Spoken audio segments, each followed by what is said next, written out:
Yo no descarto nada, ¿eh?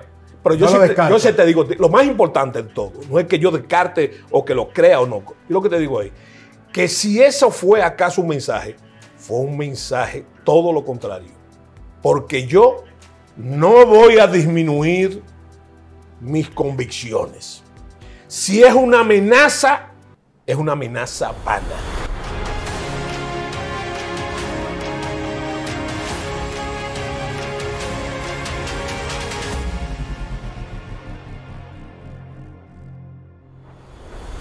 Sean bienvenidos al Demócrata, una entrega fuera de casa para conversar con el general José Miguel Ángel Soto Jiménez, no solo un gran militar, historiador, académico, sino un gran amigo, a quien queremos presentarle nuestro apoyo, la solidaridad por esta tragedia que ha tocado la puerta de su familia y en él la de toda la nación. Bienvenido, querido amigo Soto.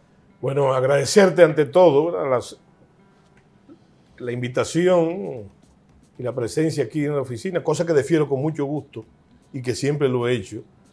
Pero debiendo decirte que este es el único programa que yo hubiese deseado no hacer contigo. Así es. Porque como tú has dicho, la tragedia me ha tocado de cerca en esta ocasión. Y yo creo que por la amistad entre nosotros, tú sabes que Juan José, mi tío, víctima de esta atrocidad, era una persona que era más que mi tío. Porque era, yo podría decir, para sintetizar, que era un hermano mayor y sobre todo un gran amigo. Y entonces, conmovido todavía, sacudido por el impacto de esta tragedia, venimos aquí sin eludirlo y con la satisfacción de siempre, porque es una persona que yo no podía decirle que no, que eres tú. Muchas gracias y sin lugar a dudas que conversar en medio del luto que ni siquiera inicia es obligado porque este es un hecho que se pudiera convertir en un detonante. Paradójicamente, usted estaba marchando en esta convocatoria del Instituto Duartiano en Santiago, la segunda marcha patriótica, y es justamente el día domingo en el que sucede esta no diosidencia, sino esta desgracia, que es una triple coincidencia. Primero, porque coincide con los 85 años de la matanza de Perejil, de ese evento histórico del cual usted ha hablado bastante. Coincide el mismo día con la marcha simbólica por la fecha, pero patriótica por todo lo que pasó en Santiago y la desgracia.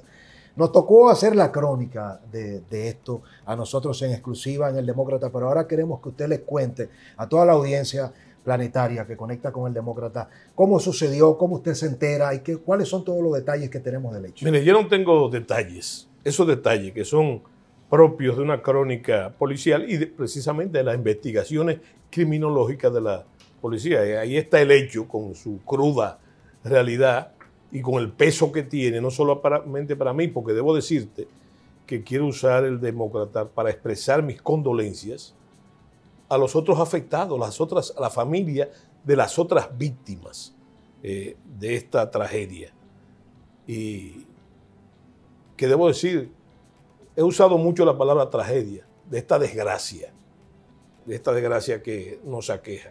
Y entonces, junto con ellos, el encargado de la finca, Capataz. el encargado, sí, que yo conozco también desde él como niño. No me diga. Cuando yo iba a pasarme allá las vacaciones, iba a la finca de mi abuelo, esa finca que tenía en su poder más de 70 años. O sea, me estoy remontando antes de los años 60, era ya esa propiedad de mi abuelo. Y que ahora estuvo en manos de mi tío, Juan José. Bueno, que como ya te he dicho, era un real amigo. Un caballero, sí, a quien conocí, sí. Una persona noble. Tú sabes que toda la gente que se muere, sí, pues el dominicano era bueno, pero realmente este era un personaje de mucha calidad humana, mucha nobleza, un ciudadano ejemplar realmente, y sirva también para hacerle pública mi condolencia a mi tía política, a la señora Ingrid, a sus dos hijos, uno hembra y otro varón, y a sus nietos, que quedan ahora impactados y enlutados con esta tragedia. Yo me enteré el día de ayer a las 9 de la mañana. Y fíjate qué curioso, me llamó uno de los lugareños de Rancho Manuel, uno de los habitantes de Rancho Manuel, para preguntarme si yo había sabido de mi tío Juan José. Fue así que usted se enteró. Sí. Wow. Entonces, yo le dije que tenía quizás 2 semanas que no hablaba por teléfono con él. Y entonces, él me dijo, entonces ahí inmediatamente, la tragedia, los prolegómenos de la tragedia. Me dice que habían aparecido 3 cuerpos degollados y que el autor había sido un haitiano que por ser ordeñador desde hacía 2 semanas, ese ordeñador vivía dentro de la finca. Claro. O sea que por eso tenía acceso a la finca, porque no sé si los citadinos saben que las vacas se ordeñan de madrugada, ¿verdad? Y esa era la circunstancia. Y ahí me enteré también de la barbarie del crimen, de la salvajada, porque fueron degollados a machete. Fueron degollados a machete. Y entonces, en ese marco horrible también, Francisco, debo aprovechar este momento de pesadumbre para llevar, como lo he hecho ya antes, pero lo hago ahora de nuevo, todas las víctimas de esa barbarie haitiana, ¿verdad? Siempre todos emigrantes ilegales, indocumentados, pero que además, bajo las mismas características de ese crimen, ¿verdad? Siempre a machete, degollados, mutilados. Y son más de 10 casos que han ocurrido en los últimos tiempos y que tú como comunicador lo tienes que saber. Nos y ha enterado, tocado hablar bastante. Y en diferentes partes del país. Entonces, para eso, desgraciadamente, sirve esta tragedia, para llamar la atención de lo que yo vengo diciendo y a ti te conta particularmente desde hace 30 años. Así es. En mis publicaciones, yo fui el prologuista de la obra El ocaso de la Nación Dominicana de Manuel Núñez. Después publiqué un libro estando de agregado militar que se llamaba Seguridad, Defensa y Democracia, donde advertía, junto a otros dominicanos, no es solamente, yo te puedo mencionar a Pelegrín Castillo, te voy a mencionar al mismo Manuel Núñez y otros que tienen mucho tiempo, más o menos esa antigüedad, diciéndolo a lo que podíamos llegar, ¿verdad? Y lo que podíamos llegar, que en aquella época era una aproximación quizás un tanto lejana, hemos llegado. Un poco viendo, y usted también como experto, como historiador, le ha tocado en su condición de militar, con el componente de investigación, de inteligencia, de la crónica. Nosotros tuvimos acceso a imágenes, a la crónica policial, y se ve que es un delito que no es común. Es decir, no hubo robo. Aquí, mutilación a la arquitecta Marisa Van der Horst, sentada en el segundo nivel. El haitiano, después de que le quita la vida y mutila y le corta un brazo a don Juan José Soto y a su jefe, que era el capataz, con apenas 15 días en la finca, va al segundo nivel sin la señora pararse y la termina cercenando de un solo machetazo. Es decir, es algo muy, muy lamentable decirlo, pero cortarle la cabeza a una dama que se queda sentada sin ningún tipo de motivación. Esto no se tipifica como un crimen de odio. Sí. Mira, y qué bueno que tú lo menciones, naturalmente rehuyendo la barbaridad en su cruda elocuencia, ¿verdad? Y hay que señalar 2 cosas. Llamar la atención en 2 cosas. La primera que hay que llamar, que voy a comenzar por el segundo, lo que tú llamas crimen de odio. Cuando aquí hay una serie de sujetos, vamos a llamarle así, que dicen que los dominicanistas, los nacionalistas, viven fomentando el odio. Yo te pregunto, a la luz de esa barbaridad, ¿quién vive fomentando el odio? Eso es una cosecha de lo que ellos llaman odio. Los dominicanos lo que están es defendiendo su país. ¿verdad? A la luz de esas cosas, que son muchas, que hace esa migración ilegal, que entre otras cosas yo te he dicho que se está comiendo los frutos de una democracia, la nuestra, que ellos no han podido fomentar del otro lado, pero que nos ha costado mucho sacrificio a nosotros en el campo laboral, en el campo sanitario, en el campo educacional, por mencionarte solamente 3 cosas. Entonces, eso es lo primero. Y la pregunta es esa. ¿De quién es el odio? Pero señalar también que en las características de estos crímenes, no solamente la tragedia que me embarga familiarmente, ahí está la huella de la barbarie haitiana. Y solamente, para no convertir esto en un ritornelo historicista, te voy a decir que el padre de la patria haitiana, Jean-Jacques Dessalines, al padre de la patria, no solamente lo decapitaron, sino que lo tasajearon. Es parte de una cultura. Que lo picotearon. O sea que es un elemento cultural, pero bueno. Pero también Haití es famoso, lo que ellos llaman la corbata, que es el degüello, ¿verdad? Como también la goma prendida aquella que se le coloca a los marcados por la tragedia. Entonces, yo te digo a ti que eso es una huella. Y sirve este acontecimiento y todos los demás, que vuelvo y te repito, vaya mi solidaridad, no solamente a los que han sido ultimados. Por ahí anda una niña que fue mutilado los brazos de un machetazo, como le ocurrió a mi tío. A mi tío su primera herida fue que le llevaron de un solo machetazo un brazo. Un brazo. Sí. Bueno, sin preguntar, sin mediar palabras. No. Él fue a ver qué pasaba. ¿Qué pasaba con un ruido que él oía ahí, que él oía abajo, en la planta de abajo? Y ahí fue esperado con eso. Entonces, que corregirte también que sí se llevaron la pistola. No se llevaron dinero, pero se llevaron la pistola. Pero el móvil no es un robo. No. A propósito, yo pienso que no, aunque yo no conozco ni manejo esos detalles que deben ser fruto de la investigación policial a la que tú tuviste acceso ya. Pero yo debo decirte una cosa al respecto de eso. Cuando yo hablo de la importancia, inclusive de esta intervención, es recalcar, acentuar lo que se ha venido diciendo, de por qué no podemos permitir que se desborde como se ha desbordado esa migración ilegal, ¿verdad? Por todas esas cosas. Y en el momento y contexto histórico que estamos viviendo. Claro, tú sabes que en este país es propio, y qué bueno que sea así por la democracia, de articular, por no decir manipular, esos trágicos eventos, etcétera, en los dos espectros en los extremos. En los extremos, ¿verdad? Que déjame recalcarte también. Déjame recalcarte. Aprovechar el momento para agradecer de la forma más sincera las miles de condolencias que yo he recibido de todos los niveles, ¿verdad?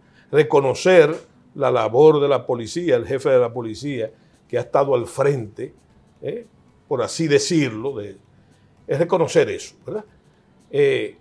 Pero también desmentir que parece, y eso sí es manipulado, que el temperamento nacional está dividido en dos, ¿verdad? Y no es verdad. Totalmente. A mí me gustaría insertarle allí para separar, un poco para cerrar esta horrenda tragedia, este hecho que le toca a toda la nación y el país y la diáspora, los dominicanos en el exterior se han volcado en solidaridad, pero el momento histórico que vivimos es como nunca antes más que preocupante. Para pasar a lo que ha acontecido en los últimos días en la frontera, en términos militares, en términos de seguridad, de defensa, donde usted es un experto. Antes de comenzar a rodar, el gran amigo Hochi, a propósito, nos hacía una pregunta y yo quiero retomarla, tomándose la prestada Hochi y preguntarle a usted, ¿no cabría la posibilidad de que blanquee, como se ha identificado, a este haitiano responsable de esta matanza, haya sido articulado para enviarle un mensaje al país y a un nacionalista, a Soto Jiménez, matándole su tío, matando a la arquitecta doña Marisa de Van der Horst y a su jefe sin ningún motivo aparente. ¿No pudiera esto ser un mensaje a Soto Jiménez, que tiene décadas y que justamente está usted en Santiago marchando y pidiendo que se saquen los haitianos y se comete este acto? ¿No cabría la hipótesis, la posibilidad de que esto pudiera ser dirigido? Mire, oiga lo que voy a decir.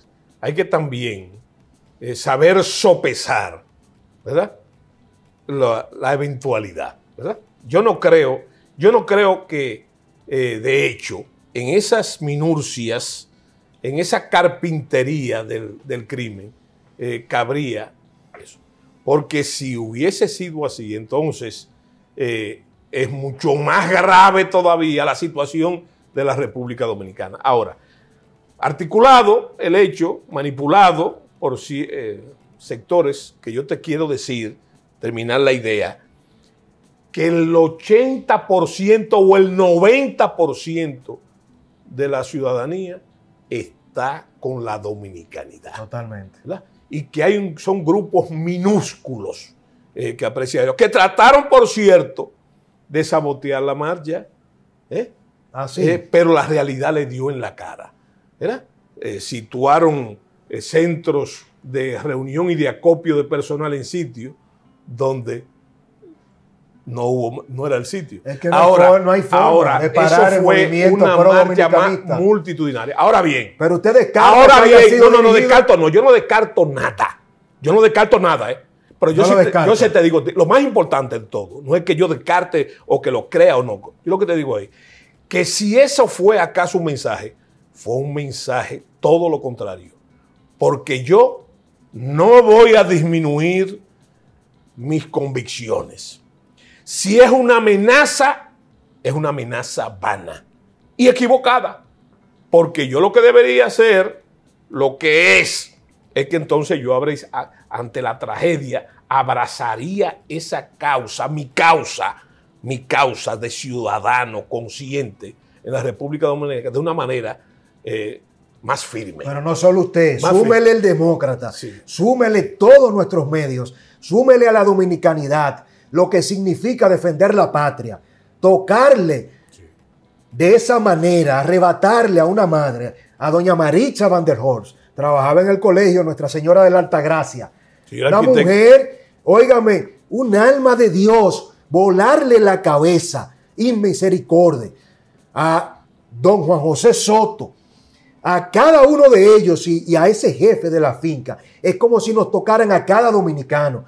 Y quiero decirle que no solo usted no está solo, porque usted ha defendido siempre a capa y espada como un soldado de la patria, con el uniforme que nunca se pierde, con el compromiso que usted tiene, y por eso no vamos a sembrar el odio, pero no vamos a aceptar el chantaje de esos movimientos pro haitianos que ven la posibilidad de que nosotros nos postremos de rodillas a claudicar, porque Haití está destruido. Haití no tiene Estado, no tiene gobierno, no tiene economía, no tiene seguridad. ¿Y cómo se salva Haití destruyendo a la República Dominicana? ¿Quién se atreve a decirnos a nosotros que se puede negociar con ciudadanos que son capaces de destruir su nación y que ahora quieren destruir la nuestra? A eso le decimos, general, que nos tendrán de frente. Y a propósito, comunitarios de manera muy espontánea comenzaron a quemar casas, a quemar los ajuares de todos los haitianos que estaban ahí en Villa Fundación. Los haitianos por primera vez comienzan a correr a los cuarteles ellos mismos para salvaguardar su seguridad. Nosotros no apoyamos que se persiga a ningún haitiano inocente, pero como los haitianos no se identifican, Blanqué no se sabe cómo se llama, como aquí no hay registro ni censo, aquí están mezclados mansos y cimarrones, delincuentes y criminales trabajando en nuestras casas.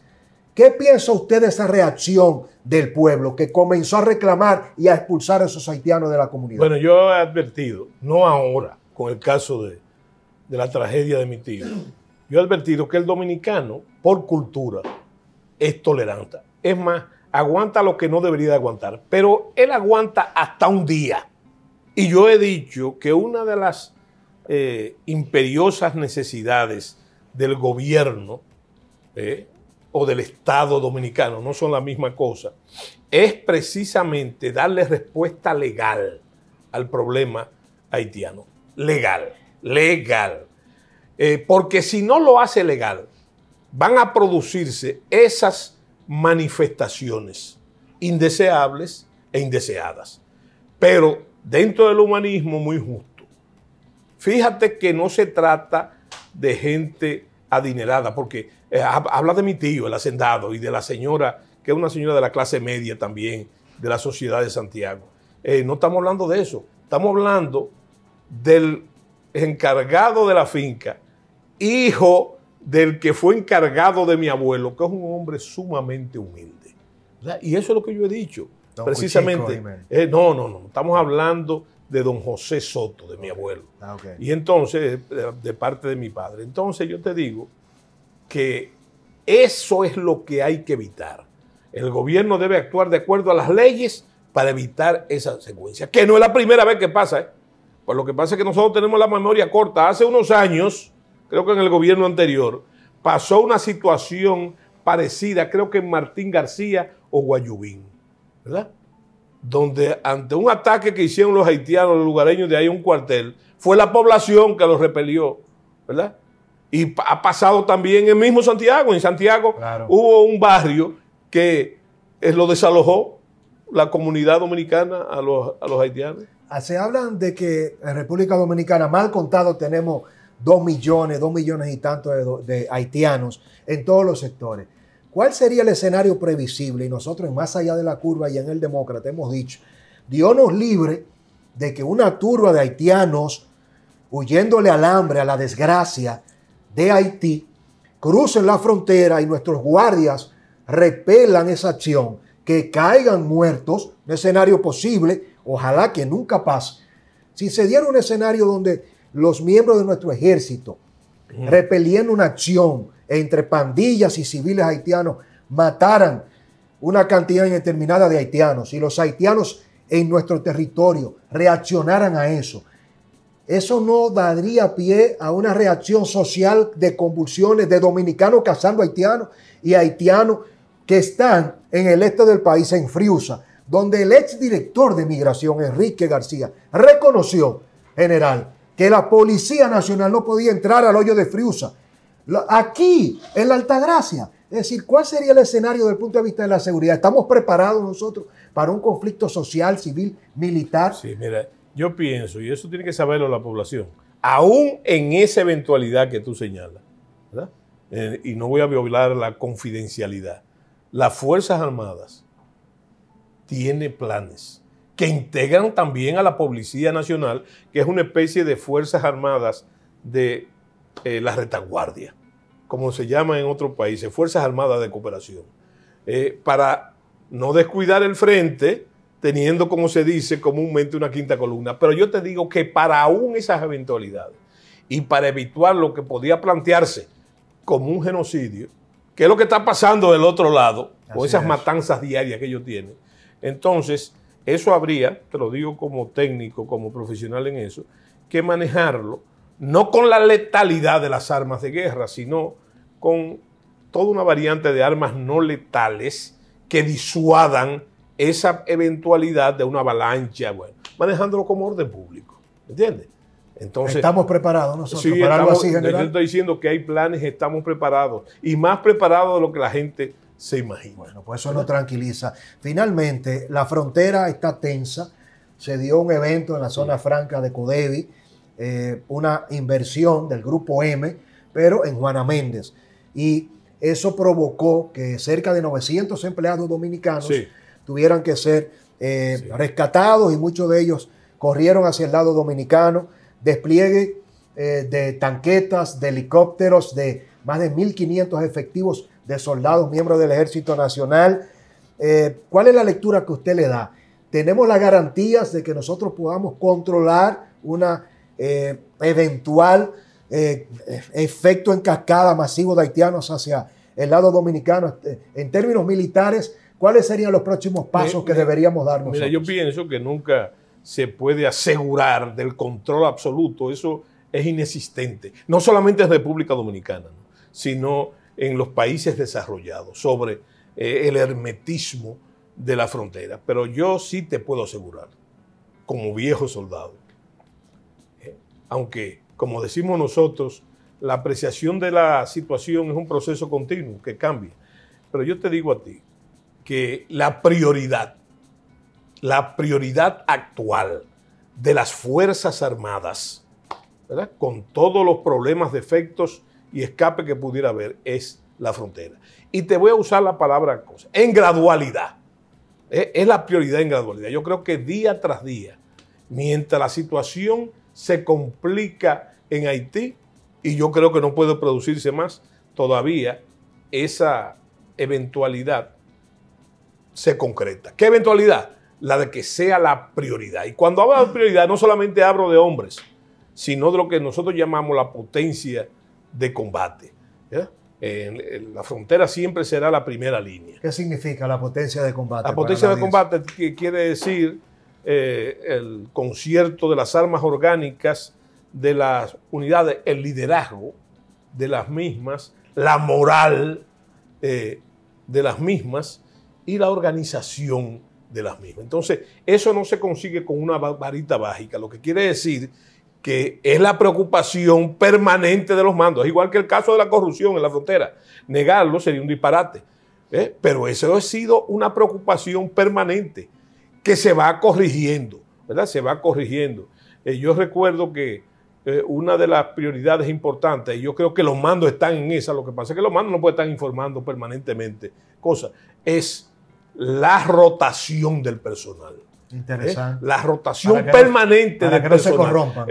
Usted necesita, para hacer las inconductas y vagamunderías de la frontera, usted necesita por lo menos un tiempo para tener, entre comillas, las relaciones. Entonces, yo pienso que cada día que pasa, ¿verdad?, esa prioridad militar se va cumpliendo, sabiendo muy claro lo que voy a decir, y que es algo que yo repito mucho. Las Fuerzas Armadas no trazan la política ni aquí ni en ningún sitio. La política la trazan los mandos políticos de la nación.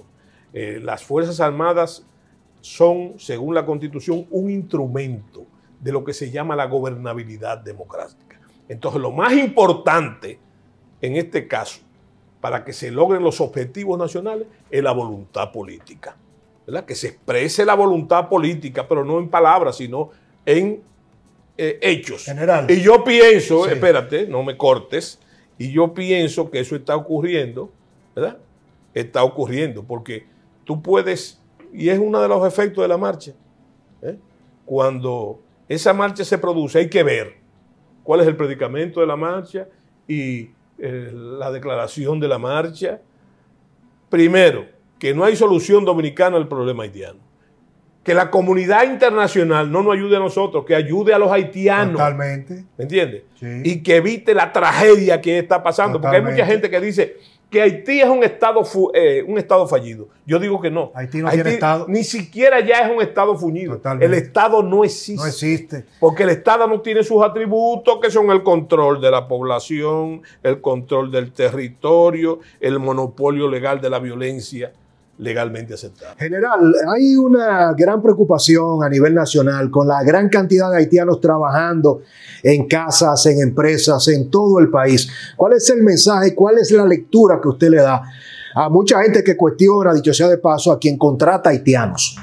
Qué bueno y qué oportuna esa pregunta, porque me permite demandar, recomendar y demandar a todos los dominicanos que se priven de contratar mano de obra haitiana en cualquier aspecto de la vida comercial dominicana. Estamos hablando de haitianos ilegales. Que no contraten. Yo creo que ese es uno de los puntos que ensombrece ya de forma racional, ¿verdad?, el problema de la tragedia familiar de mi tío. Todavía me pregunto por qué tenía un ordeñador haitiano, que yo estaba seguro de sus convicciones nacionales, aunque no laborales. No debe contratarse mano de obra haitiana ilegal. No debe, porque eso es afilar cuchillo para nuestra propia garganta, literalmente hablado. Siendo más concreto, mi tío, a todas luces, contrató ese haitiano como ordeñador y bien caro lo ha pagado, lamentablemente. La frontera está en calma y sabemos que tenemos mandos militares, la institucionalidad. Nosotros somos abanderados. Más allá de la curva y en el Demócrata hemos dicho, hay que preservar las Fuerzas Armadas, hay que preservar la Policía Nacional. Esos policías corruptos y esos guardias corruptos, que son los menos, no se pueden convertir en un daño a la institucionalidad. Ahora me llama la atención que Haití no sea una amenaza militar. Haití no tiene ejército. Las pandillas son 10, 12 pandillas y no representan una amenaza. ¿Por qué el despliegue de esa demostración de fuerza? Claro, disuasión. Por lo que te dije, disuasión, y por lo que te dije, los planes de las Fuerzas Armadas que están basados precisamente en la ocurrencia de esa eventualidad. Pero déjame decirte una cosa. Fíjate, yo siempre te he dicho a ti que yo no toco las Fuerzas Armadas ni con el pétalo de una rosa. Y en eso no tiene de aliados. Sí, pero siempre te voy a decir algo. Yo estoy de acuerdo, paradójicamente, y no como el doctor Merengue, de que la población debe exigir, protestar, estar inconforme con lo que se estima como irregularidad en la frontera militar. Y el papel de los mandos militares es precisamente aclararle a la población sus ansiedades. Yo debo decirle en la despedida de este programa que hemos reconocido, y no sé qué tanta coincidencia tengamos en esto, pero esto no lo dice el general Soto Jiménez, esto lo dice el Demócrata. Nunca antes habíamos tenido un presidente de la República como Luis Abinader Corona que haya tomado decisiones radicales y contundentes y que sus funcionarios le desobedezcan y actúen obviando el carácter del presidente. Mientras el presidente Luis Abinader ha actuado como un nacionalista, el propio presidente Luis Abinader tiene un canciller abiertamente pro-haitiano.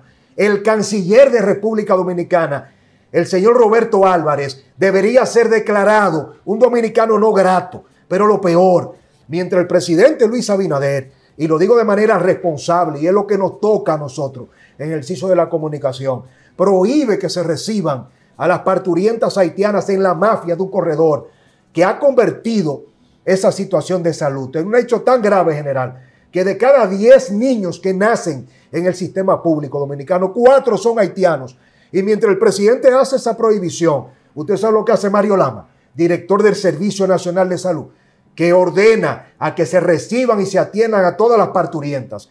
Estamos en la contradicción de la contradicción, que me pudiera pasar aquí todo un programa diciéndole a usted todo lo que el presidente ha ordenado, como el ministro de Economía, Planificación y Desarrollo, Pavel Issa, que sale a decir que los dominicanos, el recién nombrado ministro, somos racistas y que nosotros tenemos que abrirnos a la posibilidad de fusionar Haití con República Dominicana. Y yo no sé cómo catalogar todos estos temas en medio de una migración donde el ejército, y eso hay que decírselo a la gente general, el ejército, por un lado, apresa a 200 ilegales haitianos y se lo entrega a migración y migración negocia con ellos y lo devuelven. Entonces, al final, ¿hacia dónde va la República Dominicana? Si usted, y hay que decirlo, cuando leemos los comentarios, la gente dice, necesitamos a Soto Jiménez como presidente, Soto Jiménez como ministro. Sí, permítame. Pero espérate, sí, no, espérate, que tú heredaste de mí el vicio de no dejar hablar pero a ahora no. Pero yo lo quiero escuchar diciéndole que es todo lo que habría que hacer aquí en resumidas cuentas para devolverle la esperanza a la República Dominicana y a todos los dominicanos que entienden que ya nos invadieron, que Haití nos ganó porque lo tenemos dentro. General, tú sabes lo que yo pienso. Yo pienso. Y todo lo anterior lo dije yo. Sí, pero yo no tengo que tampoco ese tipo de salvedades conmigo, ¿verdad? Yo lo que te quiero decir es que yo apoyo. Hay mucha gente que piensa, estoy hablando a ti, me oye hablando a mí y a otros, dice, esos son teorías, estos son teóricos, desconociendo una realidad en este país, es el único país en que el insulto más grave que se le puede hacer a un individuo es teórico. Es teórico. Eso es un insulto, ¿verdad? Grave. Porque lo que vale aquí es la impremeditación de una acción prioritaria que en realidad lo que hace es terminar en el disparate. Entonces yo lo que te digo a ti es que por eso es tan importante, no solamente lo que tú estás diciendo, sino las expresiones todavía más radicales de la población. De la población. Que parece que caen cosas, pero en política, ¿verdad? En política eso se llama elemento de presión. Y nadie puede, por más autócrata que sea, por más autócrata, en el caso de los grandes autócratas dominicanos, darle la espalda a eso. Porque tarde o temprano, mi querido amigo, se impone el pueblo. Esa abstracción que Esquilo llamaba ganado infusible, pero es el que tiene la mayoría abrumadora y lo que define precisamente la democracia, que como dijo alguien una vez, la democracia solamente se cura con más democracia. Muchas gracias por esta conversación. Como diría usted siempre, la nación ante todo. Ojalá que tengamos a un Soto Jiménez no solo analizando la política, sino tomando las decisiones de Estado que necesita la República Dominicana para que la democracia se cure con mucho más democracia, pero a su estilo. Gracias por la oportunidad. A todos ustedes, gracias por conectar con El Demócrata. Déjeme su comentario.